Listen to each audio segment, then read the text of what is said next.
para sa kauswagan. Sa mga bareta, patas, sa impormasyon, public service, enot ka, malalaoman, katotohuan, an sidasarigan.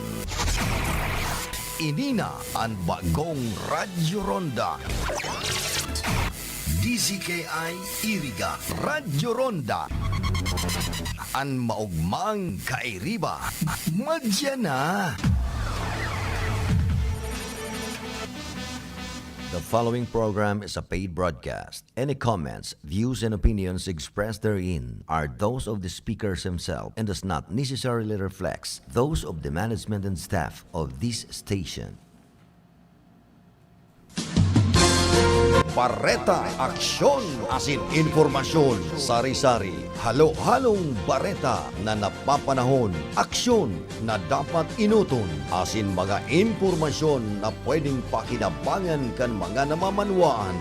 Bareta Aksyon asin informasyon. Ngunyan sa indo ng madadango kada Lunes hasta Biyernes alas 5 hasta alas 6 ng paghahapon. Digdi sana sa indong pinagkakatiwalaan na istasyon Radyo Ronda DZKI Iriga. Kaiba ang sa indong lingkod Elma de Lima Gaspe.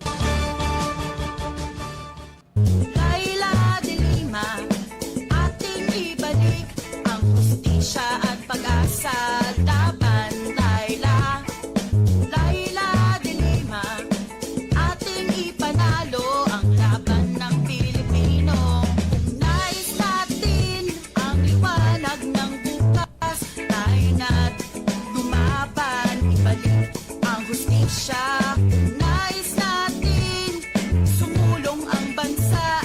Tumindig, kumilos, lumahok at magpasya. Laban, Laila. Laila de Lima, ating ibalik ang hustisya at pag-asa. Laban, Laila. Laila de Lima, ating ipanalo ang laban ng Pilipino. Laban, Laila. Laila de Lima, ating ibalik ang hustisya at pag-asa. Laban, Laila. Laila de Lima, ating ipanalo ang laban ng Pilipino. Laban, Laila.